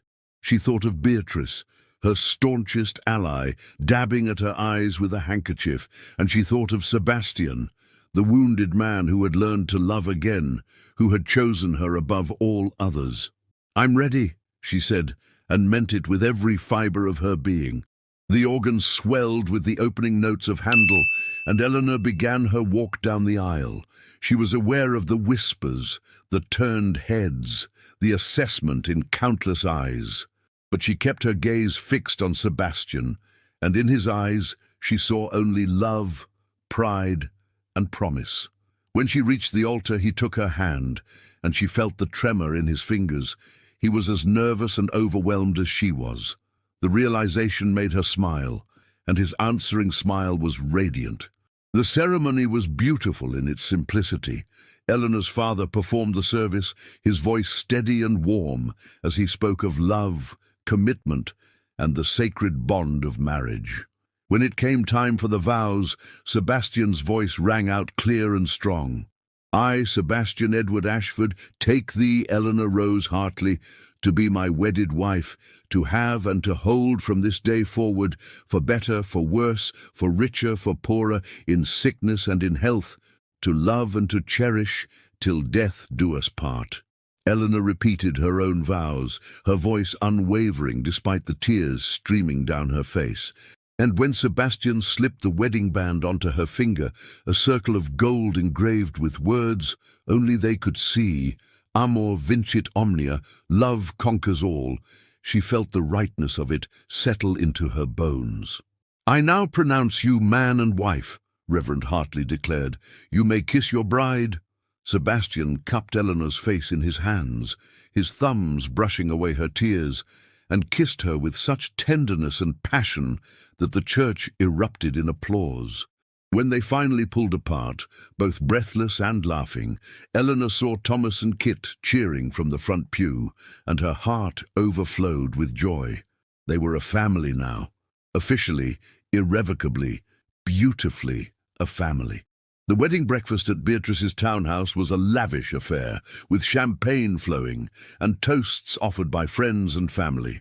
The Duke of Devonshire raised his glass and spoke eloquently about love transcending social boundaries. Beatrice told embarrassing stories about Sebastian's youth that had everyone laughing, and Eleanor's eldest brother, usually shy and reserved, stood and said simply, "My sister has always been extraordinary. I'm glad the Duke of Ashford was wise enough to see it." But it was Thomas who brought tears to everyone's eyes. The 10-year-old stood, his young face serious, and cleared his throat.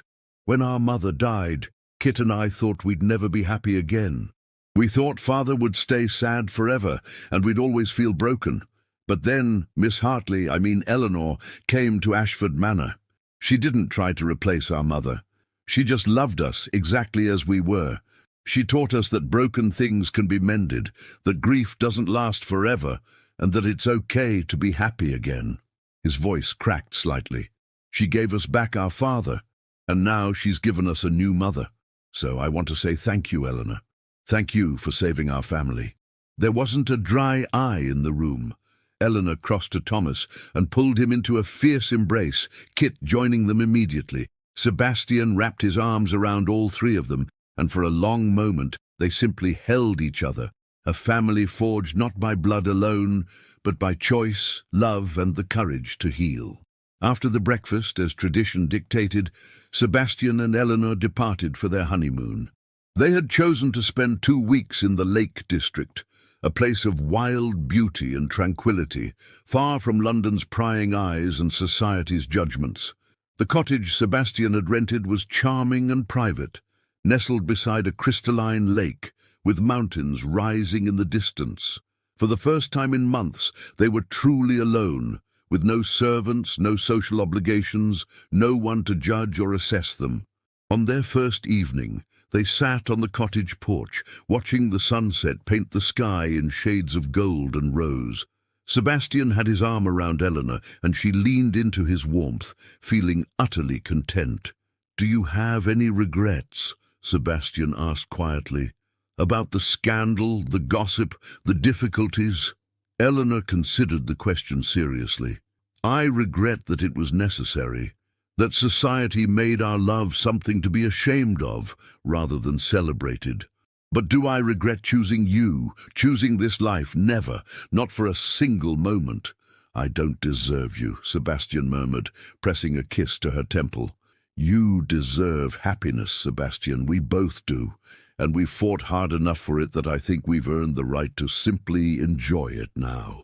They spent their honeymoon in blissful simplicity, walking through the countryside, reading by the fire, talking for hours about everything and nothing. Sebastian told her stories of his childhood, his years at Cambridge, his early marriage to Catherine.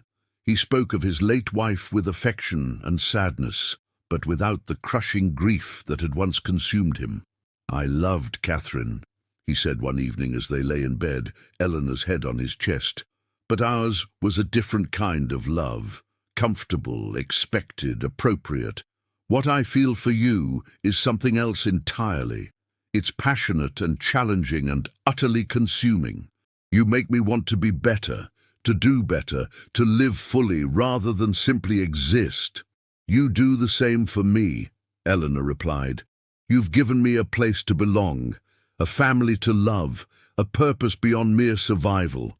You've made me believe that I'm worthy of happiness, of love, of all the things I thought were reserved for other people. You were always worthy, Eleanor. The world was just too blind to see it. They returned to London at the end of June, tanned and relaxed and deeply in love. The scandal had died down somewhat in their absence. Society had moved on to newer gossip, and the Duke and Duchess of Ashford were becoming old news. But Eleanor knew the real test would come in the autumn, when Parliament reconvened and the social season began in earnest. They spent the summer at Ashford Manor, and Eleanor marvelled at how different the house felt now. The oppressive grief had lifted, replaced by light and laughter. The gardens were being restored, the rooms aired and redecorated. The children thrived, growing taller and more confident with each passing week. Eleanor established new routines: morning lessons with the children, afternoons managing the household, evenings with Sebastian, discussing estate business and local affairs. She discovered she had a talent for administration, for seeing inefficiencies and proposing solutions. Sebastian began consulting her on everything from tenant relations to investment strategies, valuing her intelligence and fresh perspective. "You're a natural duchess," he told her one evening as they reviewed the estate accounts together. "You've taken to this role as if you were born to it."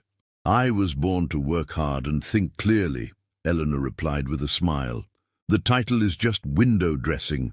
But she was learning that the title carried weight and responsibility. As the Duchess of Ashford, her actions reflected on the entire family. She took her duties seriously, visiting tenants, supporting local charities, hosting gatherings for the county families.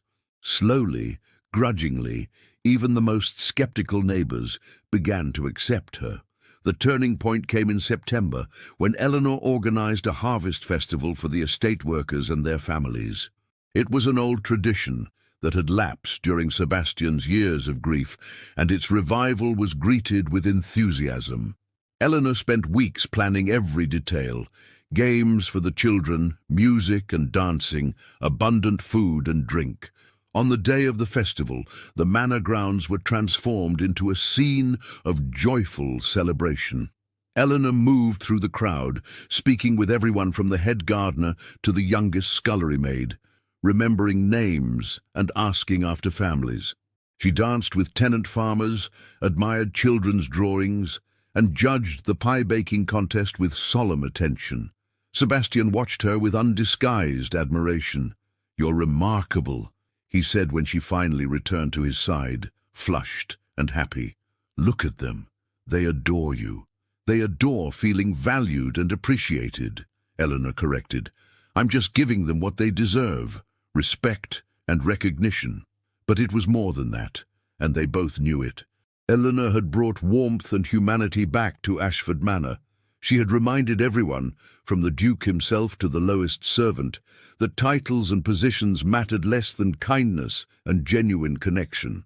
That evening, as the festival wound down and the last guests departed, Eleanor stood with Sebastian on the terrace, looking out over the estate. Thomas and Kit were asleep inside, exhausted from the day's excitement. The house glowed with lamplight, welcoming and warm.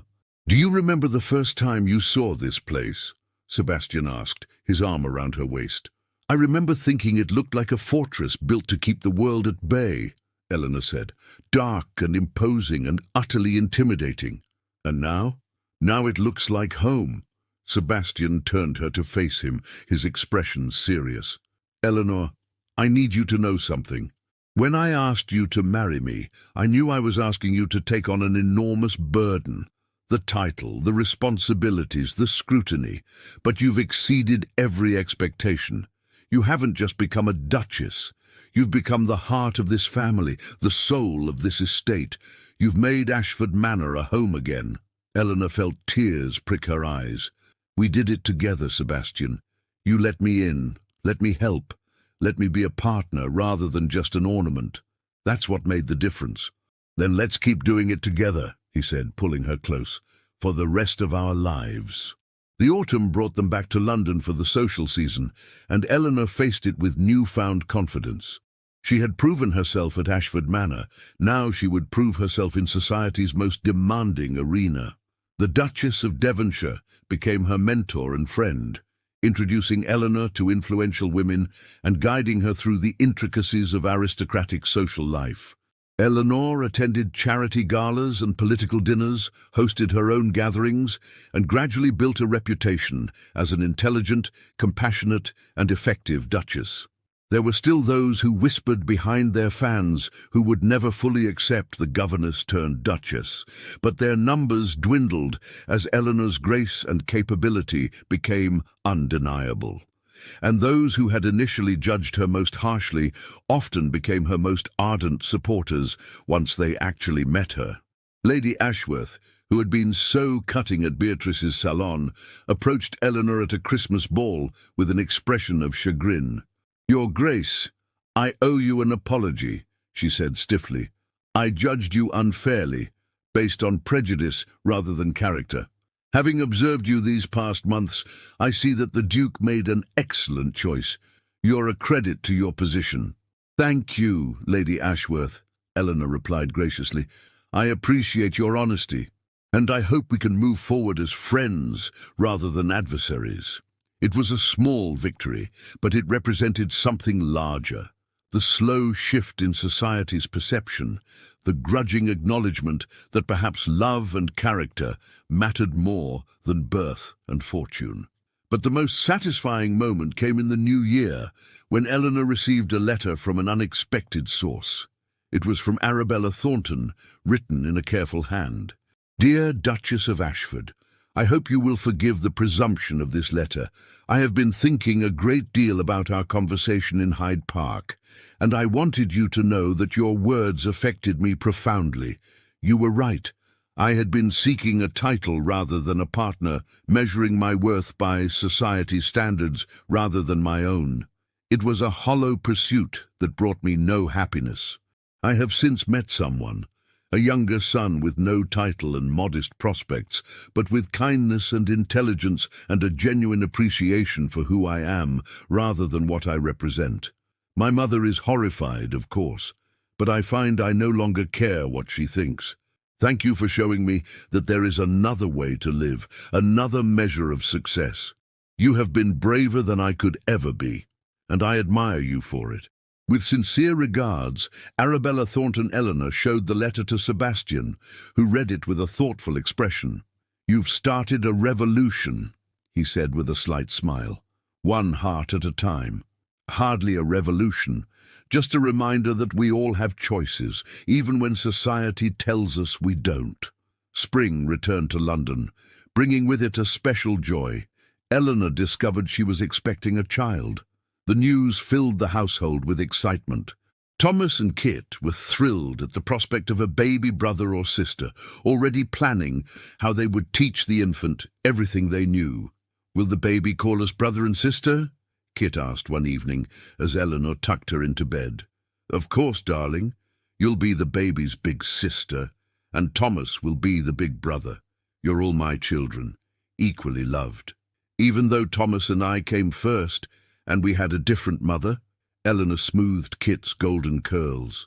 "Love doesn't work like that, sweetheart. It doesn't divide or diminish, it multiplies. I love you and Thomas with my whole heart, and I'll love this new baby with my whole heart too. There's always enough love to go around." Kit snuggled into her pillow, content. "I'm glad you married father. I'm glad you're our mother now. I'm glad too, my darling. So very glad." The baby, a healthy boy they named Edward, after Sebastian's father, was born in November amid great celebration. Eleanor held her son for the first time and marveled at the miracle of it, this tiny, perfect life that she and Sebastian had created together. Sebastian sat beside her bed, his arm around her shoulders, both of them gazing at their son with wonder. "He's beautiful," Sebastian whispered, "like his mother." "He has your eyes," Eleanor observed, "and your stubborn chin, I suspect." Thomas and Kit were allowed in to meet their new brother, and their gentleness with the infant brought tears to Eleanor's eyes.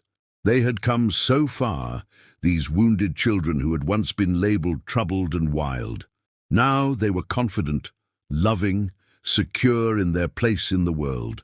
As winter settled over London and the family gathered around the fire in Beatrice's drawing room, Sebastian with baby Edward in his arms, Thomas reading aloud from a book of adventures, Kit sketching the scene, Beatrice knitting and offering commentary, Eleanor felt a profound sense of peace. She thought back to that cold November morning 2 years ago when she had arrived at Ashford Manor with nothing but a worn carpetbag and desperate hope. She had been hired to tame wild children, never expecting to tame a wounded heart or to have her own heart tamed in return. The journey had been difficult, marked by scandal and judgment, by battles fought and won. But it had also been beautiful, filled with love and growth and the discovery that family could be chosen as well as born. That home was not a place, but a feeling. That happiness was not reserved for the privileged few, but available to anyone brave enough to reach for it. "What are you thinking about?" Sebastian asked softly, catching her reflective expression. "I'm thinking about how far we've come," Eleanor replied. "About how broken we all were, and how we healed each other." "You healed us," Sebastian corrected. "You walked into our lives and refused to give up on us, even when we'd given up on ourselves." "We healed each other," Eleanor insisted. "That's what love does, Sebastian. It doesn't fix everything magically, but it gives us the strength to fix ourselves together." He leaned over to kiss her, careful not to disturb the sleeping baby in his arms. "I love you, Eleanor Ashford, my Duchess, my partner, my heart." "And I love you," Eleanor replied, "my Duke, my friend, my home." Outside, snow began to fall, blanketing London in white. But inside, the fire burned warm, and the family gathered close, and Eleanor knew with absolute certainty that she was exactly where she belonged. She had been a governess, an outsider, a woman society deemed unworthy, but she had also been brave and kind and true to herself. And in the end, those qualities had mattered more than birth or fortune or any of the arbitrary measures by which society judged worth. She had bloomed where she was planted, transforming a house of grief into a home of love. She had tamed wild children, not through discipline, but through understanding. And she had tamed a wounded heart, not through design, but through genuine connection and courage. The scandal that had once threatened to destroy them had faded into memory, replaced by respect and admiration. The Duke and Duchess of Ashford were now known not for their unconventional marriage, but for their partnership, their philanthropy, their genuine love for each other, and their community. Years later, when Eleanor was an old woman surrounded by children and grandchildren, she would look back on her life and smile. She would remember the fear and the courage, the judgment and the triumph, the scandal and the love, and she would know that every difficult moment had been worth it because it had led her here, to a life rich with meaning, to a family bound by choice and love, to a happiness that had once seemed impossible but had become her everyday reality. She had been hired to tame the Duke's wild children. Instead, she had found her own wild heart, and in doing so, had discovered that the greatest adventure of all was not in taming, but in loving, fiercely, bravely, and without apology. And they all lived, if not without challenges, then with the courage to face them together, which, Eleanor had learned, was the truest definition of happily ever after. If you enjoyed this story of love, courage and second chances, please don't forget to like this video, subscribe to the channel for more emotional historical dramas, and share in the comments which moment touched your heart the most. Was it Eleanor's brave defense of the children at the Christmas ball, Sebastian's public declaration of love, or perhaps the beautiful family they built together? I'd love to hear your thoughts, and I'll see you in the next story.